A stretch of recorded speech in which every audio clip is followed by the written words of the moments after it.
I'd tell men and women in their mid-20s not to settle for a job or a profession or even a career. Seek a calling. Even if you don't know what that means, seek it. Phil Knight. I think it would be hard to find anyone who doesn't know what the brand Nike is and what it sells. The slogan, "Just Do It," is possibly the best known slogan of any brand, anywhere. The athletes that sport Nike sponsorships have been part of so many defining moments across a wide variety of sports. Tiger Woods, Rafael Nadal, Cristiano Ronaldo, and Michael Jordan are all legends that go hand in hand with Nike. But how did Nike start?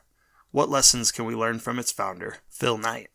In Shoe Dog, Knight walks us through approximately the first 16 years of the company and leaves us with pieces of wisdom that he learned on his journey. The first piece: start before you're ready. The idea for Nike came to Knight when he was finishing a school project at Stanford. Japanese cameras had recently began to outsell their European competitors in America, and he thought the same could be done with shoes. No one believed this idea except for Knight himself. Not only that, but Knight had no idea how to source shoes from Japan. He had no contacts there. He thought he was a poor salesman. He had one cheap suit to his name, and he only had a small loan from his father to get to Japan with in the first place. Knight went to Japan without any idea how to get someone to let them sell his shoes.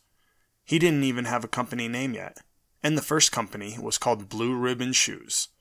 This didn't stop him from leaving Japan as the West Coast distributor for Onitsuka shoes and the Tigers that they were known for. By all reasonable metrics, he was not ready to go to Japan and find a distributor for his new company. He did it anyway. Start before you're ready. Next, sell what you believe in. Despite having stated several times early in the story how bad of a salesperson he was, in the early days of Blue Ribbon, Phil was able to sell his Tiger shoes out of the trunk of his car at track meets rather easily. He blew through his first 300 shoes in just 3 months and had to send an order for 900 shoes back to Japan shortly after. As a runner himself, Phil knew the importance of a good shoe, and he stood behind the Tigers as a better shoe than the monsters at the sport at the time, Adidas. He thought it was easy to sell the shoes because he believed in them, not because he was a great salesperson. Next, find a calling, not a career.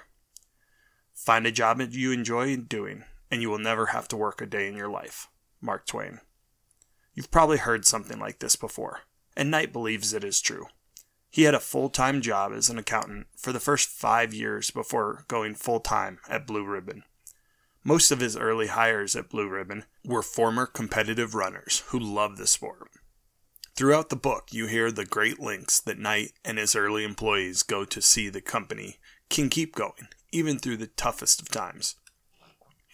Knight, his co-founder, and his early employees were all shoe dogs. They believed in creating the best performing shoes on the planet.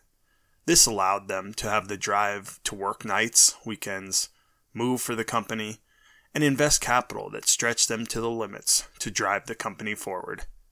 You only go for these extremes for a calling, not a company, job, or a career. Grow or die. Throughout the early years of Blue Ribbon and later Nike, Phil was constantly pushing sales, order size, and stretching the limits of loans to grow the revenue of the company. He doubled the sales of the company almost every year since founding. He was constantly fighting with bankers who wanted him to have cash in the bank to cover the expenses of the company. Instead, he spent all the cash on hand to increase each order that he placed for shoes. He pushed to open stores and get exclusive sales rights from Onitsuka. I was struck while reading the book by how often it seemed like the company was at the brink. Knight was constantly struggling with funding, legal battles, manufacturing, or some other problem, yet he always pushed growth. Towards the end of the book, Knight reflects back on those years of hustle, growth, and struggle as nothing but a joy. He says he wouldn't have known how to do it any other way, and that the struggle had left him content with all of his accomplishments and the life that he'd led. And finally, experiment constantly. Another benefit of loving what you do is that it helps you drive constantly to be better. Knight talks many times about the testing, experimentation, and innovations that his company went through while it was growing. On 2 occasions especially, the Waffle Trainer and the Nike Air, they sent shock waves through an industry that had been somewhat stagnant for years beforehand. In the story of the Waffle Trainers, Bill Bowerman, the co-founder of Blue Ribbon, was eating waffles when thinking that the waffle pattern might provide a better grip for shoes. He ruined multiple waffle irons developing and testing out rubber prototypes.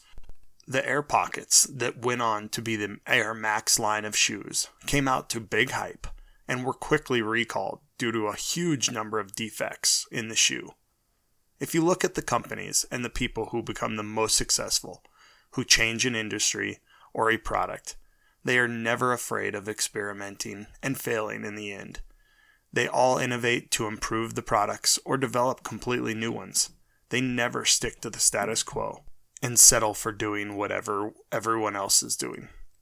Remember, I'd tell men and women in their mid-20s not to settle for a job or a profession or even a career. Seek a calling. Even if you don't know what that means, seek it. While reading this book, I was constantly surprised by the constant struggles, obstacles, and challenges that Knight faced on every step of his journey.